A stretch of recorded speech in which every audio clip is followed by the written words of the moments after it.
Quella che vi sto per raccontare è la storia di Patrizia Rognoni, scomparsa sul Lago Maggiore, nella sua villetta in collina, lasciando dietro di sé molti misteri. Nel settembre 2009 Patrizia ha 56 anni. È una donna benestante e raffinata, proprietaria di un negozio di vestiti e oggetti per la casa nel centro di Lugano, in Svizzera. I clienti la stimano per la sua dedizione e professionalità. Vive con la figlia Giulia, dodicenne, a Castelveccana, in una villetta situata su una collina all'interno di un residence. Dalla casa si gode una vista sul Lago Maggiore, dalla sponda lombarda, un luogo tranquillo e silenzioso, proprio come piace a lei. La sua vita è ricca di interessi. Non ha genitori, né fratelli, né altri parenti stretti, ma può contare su molti amici che considera la sua famiglia. Tra loro c'è anche Enzo Iacchetti, noto comico e attore, suo ex compagno di classe con cui ha un forte legame. 4 anni prima ha divorziato da Roberto Corti. Dopo anni di amore e una figlia che è sempre stata il centro della loro vita, la separazione ha dato il via a una lunga e difficile battaglia legale. Avvocati, tribunali, sentenze. Il loro rapporto è tutt'altro che pacifico e continua a essere segnato da tensioni e problemi. La sera del 16 settembre 2009, dopo una giornata di lavoro, Patrizia rientra in Italia dalla Svizzera. Alla guida della sua auto, prima di tornare a casa, decide di fermarsi allo studio del suo avvocato, a Luino. Non ha un appuntamento, ma ha bisogno di parlargli per definire i dettagli della prossima udienza in tribunale, prevista a breve, durante la quale dovrà deporre anche sua figlia Giulia. Spera di ottenere l'affidamento esclusivo. Arriva allo studio verso le 19:30 e attende l'avvocato che si presenta alle 20:10, ma la riceve solo alle 20:45. Il colloquio dura circa 15 minuti, poi riparte per tornare a casa. Durante il tragitto chiama Giulia che si trova dal padre a Coveglio, a circa 13 chilometri di distanza. Madre e figlia si salutano con la promessa di rivedersi il giorno dopo, quando andrà a prenderla a scuola. Il giorno dopo, il 17 settembre, nel primo pomeriggio, una cara amica di Patrizia esce dall'ufficio e intorno alle 15:30 vede Giulia seduta sui gradini della scuola, in lacrime. Si avvicina, si siede accanto a lei e le chiede cosa sia successo. Tra i singhiozzi, la ragazzina racconta di essere preoccupata. Sua madre non è venuta a prenderla. Non era mai accaduto prima. Sono già 2 ore che l'aspetta. L'amica si allarma, la conosce bene e sa che un'assenza del genere è fuori dal normale. Decide di chiamare Valeria, una delle più strette confidenti di Patrizia, che vive vicino alla villetta sulla collina. Valeria la cerca sul telefono di casa e sul cellulare, ma senza ottenere risposta. Così si incammina verso la sua casa. Arrivata alla villetta, trova il garage aperto con l'auto di Patrizia parcheggiata all'interno. Sul retro della casa nota che le finestre sono accostate e che la luce della cucina e del corridoio è accesa. La porta d'ingresso non è chiusa a chiave. Entra, la chiama, ma nessuno risponde. La televisione è accesa. Sul divano c'è la sua borsa aperta con il portafoglio dentro. Anche il cellulare è in casa. A quel punto, allarmata, contatta i carabinieri. Nel frattempo Roberto va a prendere Giulia a scuola e la porta con sé a Coveglio in attesa di notizie sulla ex moglie. I carabinieri arrivano alla villetta di Castelveccana. La borsetta è ancora lì, le luci e TV accese, le finestre accostate. Tutto suggerisce che sia uscita in fretta, a piedi, convinta di rientrare subito, ma di lei non c'è traccia. Nessuno l'ha vista rientrare né allontanarsi. Le indagini partono con il timore di un gesto estremo. Il Lago Maggiore viene setacciato con sonar e sommozzatori, utilizzando un sistema sofisticato capace di scandagliare fino a 300 metri di profondità.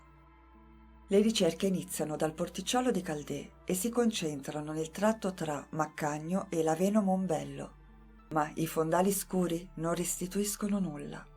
Nessun corpo, nessun indizio, nessun oggetto. Anche il bosco attorno a Castelveccana viene perlustrato palmo a palmo, senza risultati. Patrizia sembra essersi dissolta come la nebbia. I carabinieri interrogano alcuni vicini, amici e conoscenti per ricostruire le ultime ore della donna. L'attenzione si concentra sull'ex marito Roberto. Tra loro ci sono anni di forti tensioni e scontri e gli inquirenti scoprono che lo aveva denunciato per minacce di morte nel 2004 e in un'altra occasione per percosse quando ancora vivevano insieme. Roberto però nega qualsiasi coinvolgimento, dice di non sapere dove sia finita e dichiara di essere rimasto a casa con la figlia. Racconta che sono andate a dormire presto e che non si è mai mosso da casa fino alla mattina seguente, quando si sono svegliati intorno alle 7 e ha accompagnato Giulia a scuola a Luino. I giorni successivi alla scomparsa sono scanditi da attese supposizioni.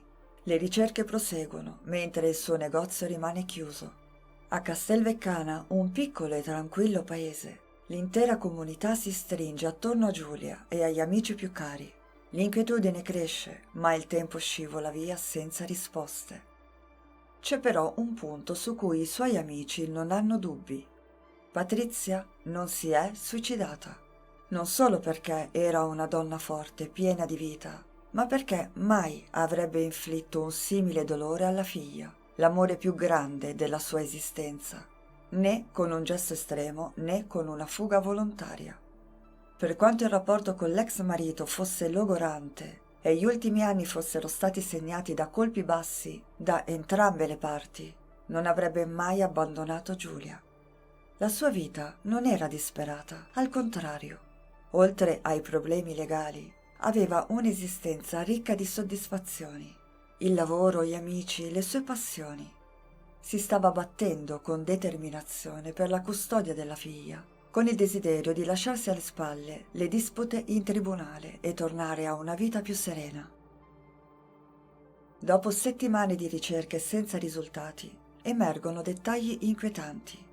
Alcuni conoscenti raccontano che nei mesi precedenti alla scomparsa sembrava preoccupata. Aveva confidato di sentirsi in pericolo, ma senza spiegare il motivo. In molti pensano che le sue paure fossero legate al difficile rapporto con l'ex marito, ma si fanno strada altri interrogativi. E se ci fosse stato dell'altro? Patrizia frequentava corsi di psiche trofica, una disciplina filosofica non convenzionale e poco conosciuta. Per alcuni sembrava subire fortemente l'influenza di questa filosofia, però non ci sono stati sviluppi significativi nelle indagini riguardo a questo argomento. Si scopre che il computer portatile di Patrizia non si trova. Era noto che lo avesse sempre con sé, ma è sparito. Col tempo non sono emersi sviluppi nelle investigazioni su questo elemento, che potrebbe rivelarsi cruciale per capire cosa le sia accaduto. A un certo punto il caso Rognoni viene tolto dalla caserma di Luino e affidato al nucleo investigativo di Varese.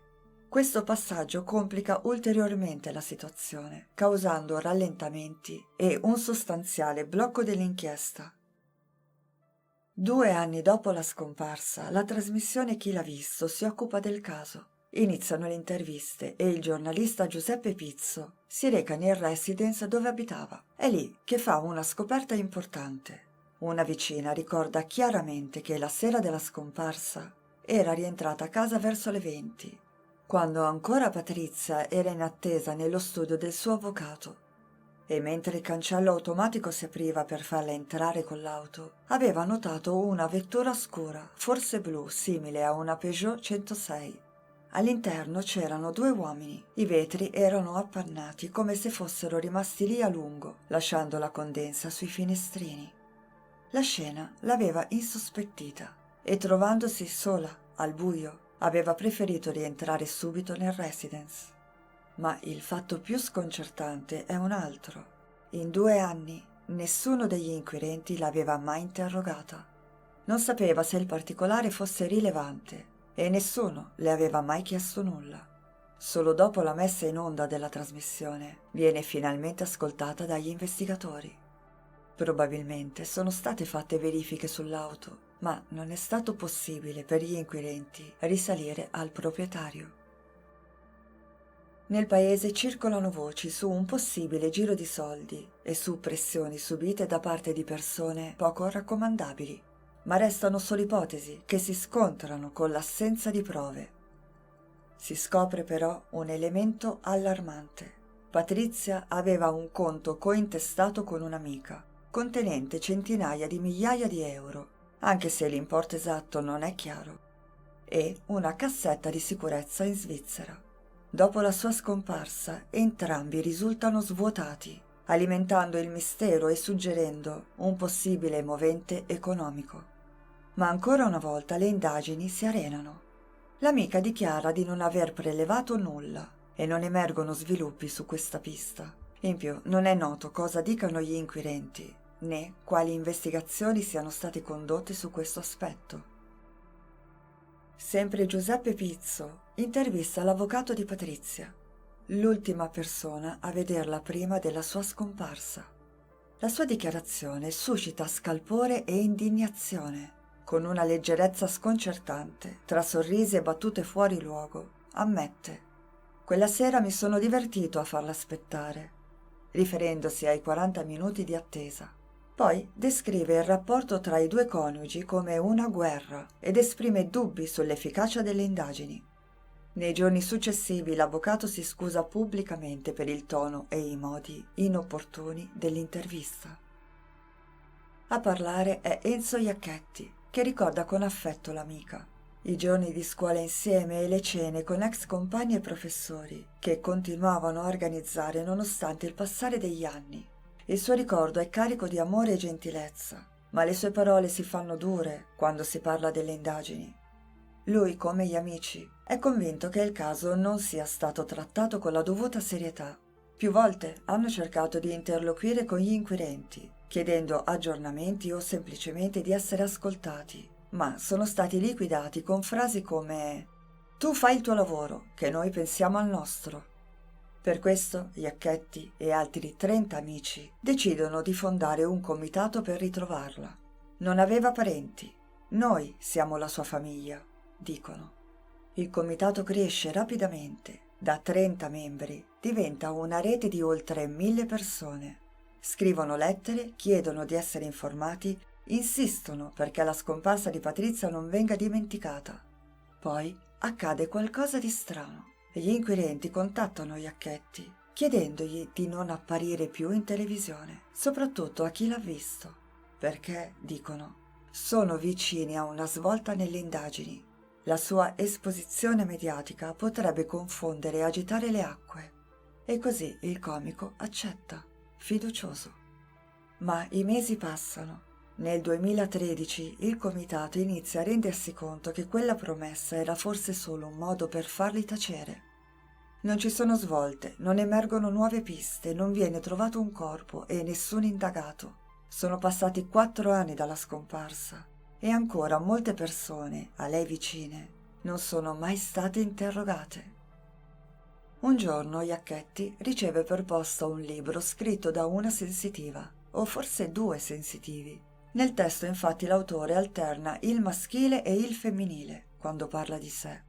Il libro descrive nei dettagli la scomparsa di Patrizia Rognoni, indicando cosa le sarebbe accaduto e persino dove si troverebbe il corpo. A quanto pare la persona che ha scritto il libro vive non lontano dalla villetta. Iacchetti informa subito gli inquirenti, non perché creda a quanto ha letto. Al contrario, non ha fiducia nei sensitivi, ma perché ritiene che quella persona possa sapere qualcosa di concreto. Ma anche questa pista sfuma. Sempre nel 2013 affiora un altro fatto. Patrizia avrebbe avuto una relazione con un uomo forse sposato, terminata poco prima della scomparsa e durata solo qualche mese. Giuseppe Pizzo, recandosi a Lugano, riesce a intervistare quest'uomo. Lui non nega di averla conosciuta. Racconta di essere stato a cena da lei 2 o 3 volte e di essere passato spesso nel suo negozio per scambiare 2 chiacchiere. Parlavano dei problemi che aveva con l'ex marito e delle sue paure. Una delle ultime volte gli aveva confidato di sentirsi in trappola ma senza specificare se si riferisse alla situazione con Roberto o se ci fossero altre questioni che la preoccupassero. L'uomo sostiene che tra loro ci fosse solo amicizia e di aver appreso della scomparsa solo dai giornali e dalla televisione. Poi però, ritrattando, ricorda di aver saputo della sparizione quando era stato contattato dai carabinieri di Luino. Dopo 4 anni dalla scomparsa, l'ex marito Roberto decide di farsi intervistare senza mostrare il suo volto. L'uomo parla della loro difficile storia, fatta di scontri e rancori profondi, delle denunce reciproche e della sofferenza che entrambi vivevano. Addirittura Patrizia aveva contattato un ex dipendente del marito, un uomo che dopo essere stato licenziato nutriva un forte risentimento nei confronti di Roberto. Lei cercava un alleato per danneggiarlo anche sul piano finanziario, rivelando documenti fiscali della sua azienda. Nel 2008, un anno prima della scomparsa, davanti alla sua ditta comparve un necrologio inquietante, con scritto «Roberto Corti, mancherà presto ai suoi cari». Lo annuncia uno dei tanti amici rovinati da lui. Roberto nega qualsiasi minaccia o violenza. Sospetta che qualcuno l'abbia spinta a denunciarlo per ottenere vantaggi nella battaglia legale. L'ex moglie, nelle sue accuse, parla di frasi inquietanti e di un clima di paura, sostenendo che lui le abbia detto «Tua figlia rimarrà orfana, di te troveranno solo un dito». Lui respinge tutto con fermezza, dicendo di non aver mai pronunciato quelle parole, né usato violenza contro di lei. Spiega di essere rimasto a casa con Giulia la notte della scomparsa e al mattino, dopo aver accompagnato la figlia a scuola, aveva lasciato la sua auto dal meccanico e poi con il furgone della sua azienda era andato a Crodo, in Piemonte, prendendo il traghetto. Durante il viaggio di ritorno Giulia lo aveva chiamato in lacrime. Sua madre non era andata a prenderla. Dalle ricostruzioni emerge un particolare insolito. Prima di raggiungere la scuola dove lo aspettava la figlia in lacrime, l'uomo era passato a riprendere la sua auto dal meccanico, lasciando il furgone.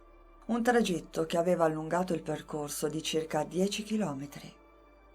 Un altro elemento anomalo riguarda proprio quel furgone. Roberto dichiara che tutte le sue auto sono state perquisite e analizzate, tranne proprio quel mezzo che stava utilizzando il giorno della scomparsa. Infine rivela un episodio che lo ha colpito. La sera della sparizione l'ex moglie aveva chiamato la figlia Giulia 2 volte, non una, ma 2, e in entrambi i casi con un numero nascosto. Un aspetto singolare, perché non era mai successo prima. Ma i colpi di scena in questa storia non finiscono. Nel 2013 un'amica di Patrizia riceve una lettera anonima. Il messaggio, scritto in modo crudo e allarmante, dice: «Ho sentito parlare di te e le persone che hanno detto non sono persone che vanno sul morbido. Stai sul chi va là e proteggiti più che puoi. Firmato un amico». Chi l'ha scritta e perché? Domande senza risposta. C'è però un altro fatto sconcertante, scoperto grazie all'inviato di Chi l'ha visto. Forse l'ultimo tassello noto di questo caso così complesso. Il 9 luglio 2009, poco più di 2 mesi prima della scomparsa, lei e il suo ex marito erano davanti al giudice, che li aveva esortati a porre fine alla loro guerra legale, invitandoli a ritirare le denunce e a tentare una riconciliazione. Avevano tempo fino al 7 settembre per decidere. A fine agosto Patrizia inviò un fax al suo avvocato. Aveva scelto di seguire quel consiglio e mettere fine alla battaglia, ritirando le denunce contro Roberto per ritrovare un po' di serenità. Sperava che lui facesse lo stesso. Quella sera, quando è scomparsa, si trovava proprio dal suo avvocato, ma non ha mai saputo che anche Roberto, da parte sua, aveva deciso di ritirare tutte le denunce contro di lei. I suoi avvocati avevano già inviato 4 fax che sancivano l'intento di pace. L'avvocato di Patrizia, però, Si era dimenticato di dirglielo. Lei non ha mai saputo che la guerra era finita. Col passare del tempo l'attenzione mediatica cala. Nel 2015 il caso viene ufficialmente archiviato. Nessuna prova, nessun corpo, nessun colpevole. La procura di Varese si dichiara pronta a riaprire le indagini solo in presenza di nuovi elementi. Nel 2022 il tribunale avvia la procedura per la dichiarazione di morte presunta, un atto formale che suona come una condanna definitiva all'oblio. Ma la memoria di Patrizia Rognoni vive, nei racconti, nei sospetti, nelle notti insonni, di chi ancora si domanda cosa è successo davvero. Quella sera era rientrata a casa, la sua auto era nel garage, le luci e la televisione accese, la borsetta sul divano. È uscita di casa oppure ha fatto entrare qualcuno? Nessuno ha visto, nessuno ha sentito. La sua villetta sulla collina silenziosa è testimone di un mistero irrisolto. Gli amici la ricordano, sospesi tra la tristezza e la speranza di una verità che forse non arriverà mai. Per chi ha amato Patrizia, il tempo non cancella il dolore. La figlia continua a chiedersi cosa sia accaduto quella notte. Dalle poche parole che esprime, traspare un mondo di sofferenza. È come se fosse ancora lì, seduta sui gradini della scuola, ad aspettare la sua mamma.